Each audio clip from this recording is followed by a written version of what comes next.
आज हम बात कर रहे हैं दो बहुत इंपॉर्टेंट वर्ड जो आपकी जिंदगी में चमत्कार ला सकते हैं। हम लालच कर जाते हैं, जल्दी कुछ मिल जाए, है ना। फोन पे कुछ आया, है ना, कुछ आया, अरे आपका पैसा डबल हो जाएगा, अरे हाँ करा दो। ध्यान रखना हमेशा भाई, जल्दीबाजी में झोपड़े बनते हैं, महल बनने में टाइम। वो 10th का बच्चा याद करो, 10th के बाद क्या ले लेता है, साइंस ले लेता है, पीसीएम। 10th वाली पढ़ाई के हिसाब से अब 3-4 महीने लगाता है, अरे भाई साहब हम तो बहुत मेहनत कर रहे हैं, ये तो मजा ही नहीं आ रहा, है ना। PCM is not my cup of T. Hello दोस्तों, तो आज हम बात कर रहे हैं दो बहुत इंपॉर्टेंट वर्ड जो आपकी जिंदगी में चमत्कार ला सकते हैं। और ये दो वर्ड क्या है भाई, बहुत ध्यान से देखना। पहला है कंपाउंडिंग। क्या होता है रे कंपाउंडिंग? कंपाउंडिंग माने सुना होगा ना, कंपाउंडिंग, कंपाउंड इंटरेस्ट, चक्रवर्ती। ये वो चीज है जो आपको चक्रवर्ती बना सकता है दोस्तों। और इसके साथ एक और शब्द आ गया, कंसिस्टेंसी। तो कंपाउंडिंग दे कंसिस्टेंसी। अब ये क्या चमत्कार करते हैं, आइए जरा समझते हैं। भाई आप लोगों ने एक शब्द सुना होगा, बहुत ज्यादा चलता रहता है टीवी पे भाई, म्यूचुअल फंड सही है, एसआईपी, सिस्टमैटिक इन्वेस्टमेंट प्लान। एक सिस्टम बनाओ, अच्छा सिस्टम बनाओ, उसके अंदर इन्वेस्ट करते चले जाओ और आपको प्रॉफिट मिलता चला जाएगा। ऐसा एक अवधारणा है, ऐसी एक सोच है। अब देखो जरा, मैंने कहा कंपाउंडिंग और कंसिस्टेंसी।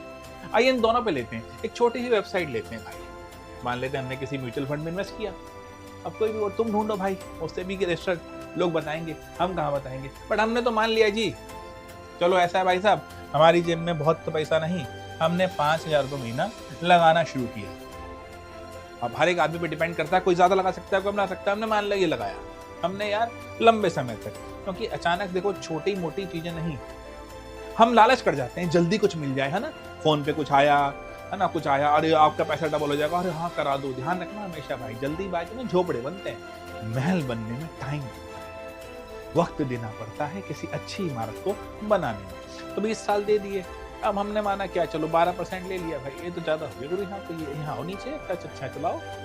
और यहाँ पर ये 12% है ना, ये नॉर्मली मान लिया। मार्केट का रहता थोड़ा बहुत इंटरेस्ट, कुछ रिपोर्ट्स आती हैं उनमें, हमें तो खैर इसमें क्या खैर, ये देखा जी हमारा पर्पस तो कुछ और चल रहा है। अब ये देखो जब 5,000 लगाया था, लगभग ये हम देख पा रहे हैं, ये अमाउंट आ रहा है। बड़ी अमाउंट को देख के नहीं होना, आज के वीडियो का ये अमाउंट से मतलब नहीं है, आज के वीडियो के सोच से मतलब है। देखो जरा ध्यान से, पहले साल 5,000 महीना लगाया था, अरे भाई फ्यूचर वैल्यू यानी 1 साल बाद वैल्यू कितनी आ गई, 60,000 रह गई। अरे सर ये तो 12 पंजे 60 ही हुआ, हमें क्या फायदा हुआ। अरे देखते जाओ भाई, अभी इसमें इंटरेस्ट जुड़ेगा। अब जुड़ते जुड़ते इनिशियल 3-4-5 सालों में ज्यादा कोई खास फर्क हमें महसूस नहीं हो रहा है ही नहीं। और यही वक्त होता है जब आप कोई नया काम शुरू करते हो, कुछ सीखना शुरू करते हो, कोई बिजनेस शुरू करते हो, कहीं अपने आप को इन्वेस्ट करना शुरू करते हो। इनिशियली आपको कुछ मिलता नहीं है, आप वहां से भाग जाते हो। अरे कुछ नहीं हो रहा भाई साहब, बड़ी मेहनत कर रहे हैं। वो 10th का बच्चा याद करो, 10th के बाद क्या ले लेता है, साइंस ले लेता है, पीसीएम। 10th वाली पढ़ाई के हिसाब से अब 3-4 महीने लगाता है, अरे भाई साहब हम तो बहुत मेहनत कर रहे हैं, ये तो मजा ही नहीं आ रहा, है ना। PCM is not my cup of T. अब वो कप ऑफ टी ढूंढने चल देता है। वो इनिशियल फेज क्या होता है भाई, ये रहा, ये सामने दिख रहा है। इनिशियल फेज में कुछ फर्क नहीं मालूम होता, इनिशियली हम सीख रहे होते हैं। देखो एक चीज होती है बड़ी कमाल की, एक छोटी सी बात यह समझते हैं, जैसे मान लो ये चलो ये ग्रोथ होनी है, ये टाइम है। इनिशियली क्या होता है, हम एकोमोडेट करते हैं। जैसे भारत की आजादी के समय पॉपुलेशन तो बहुत 30 करोड़ के आसपास चल रही थी, ये रही।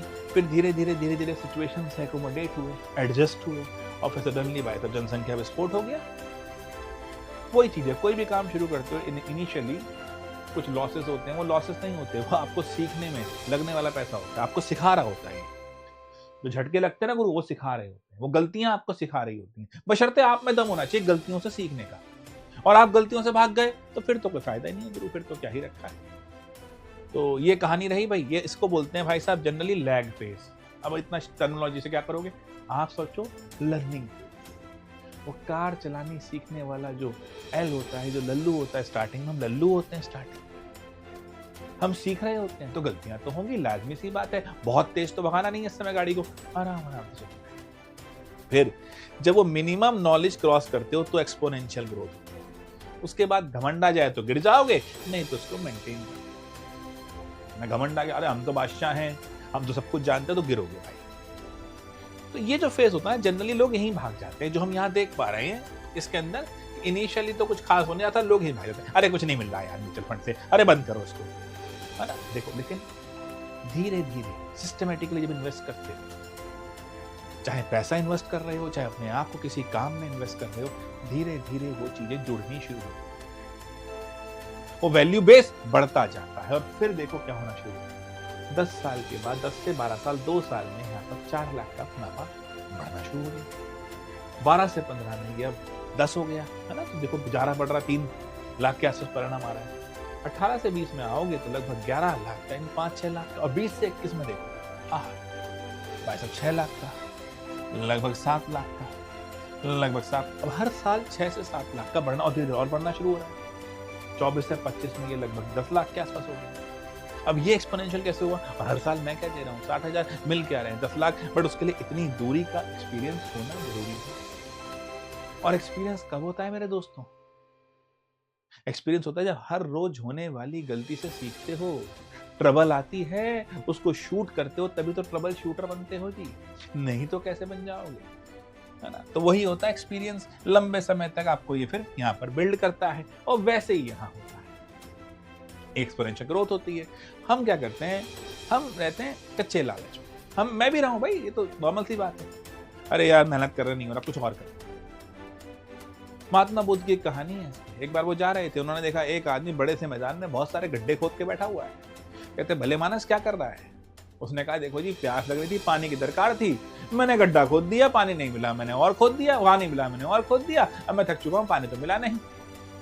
अब महात्मा बुद्ध ने कहा देख भाई, ऐसा था, अगर तू सही तकनीक लगाता, देखता कहां पानी मिलने की संभावना ज्यादा है, और वहीं ये सारी मेहनत लगाता, जितनी मेहनत करी उससे कम मेहनत में तुझे पानी मिल जाता। जाहिर सी बात है। तो 2 बातें होती है, पहला तो सही काम का चुनाव। अब ऐसा नहीं कहीं भी खोदने लग जाओ पानी मिल जाएगा, ऐसा नहीं। सही काम का चुनाव करो, तुम्हारी अपनी क्षमता, और जो काम तुम्हें सही दे सकता है मायने में, उसका मिलाप होना जरूरी है भाई, है ना। अगर देखो बड़ी सीधी सी बात है यार, भगवान को बाहर ढूंढने जाओगे तो ढूंढते रह जाओगे, और अपने आप के अंदर सुधार लाते जाओगे तो अपने अंदर ही उनकी छवि प्रकट पाओगे। सचिन को देखा ना, सचिन तेंदुलकर, कभी क्रिकेट के बारे में बात करते हुए उनको देखना, उनकी आंखों में चमक आ जाती है दोस्तों। उनको तुम क्रिकेट से सेपरेट नहीं कर सकते। ये होता है वर्क लाइफ इंटीग्रेशन। हम रोते रहते हैं वर्क लाइफ बैलेंस, वो नहीं हो सकता। वर्क लाइफ इंटीग्रेशन हो सकता। अभी देखो उनके अंदर से, तूने कहते ना क्रिकेट का खुदा, गॉड ऑफ क्रिकेट, वो भगवान उनके अंदर से निकल गए। क्यों? इंटीग्रेशन है। बट वो कैसे आया? लगातार उसमें डूबे रहने से। पढ़ना, काम सीखना ये नहीं, काम में डूबना, पढ़ाई में डूबना, ये लेके जाओ। सही काम का चुनाव कैसे करोगे? सबसे पहले तो ये काम करो, चैनल सब्सक्राइब कर लो भाई साहब, thank you for subscribing, like ते सब्सक्राइब ते शेयर कर लो। सही काम कैसे चुनेंगे न्यूरो साइंटिफिक तरीके से मैं आपको बता दूंगा। जो आज मैंने बताया वो क्लियर होगा। कंपाउंडिंग इनिशियली नहीं पता लग गया भाई साहब, लेकिन धीरे धीरे वो कंपाउंडिंग आपको एक्सपोनेंशियल ग्रोथ देगी। सही दिशा चुनो, उसमें आगे बढ़ते जाओ, दशा सही हो जाएगी। All the best.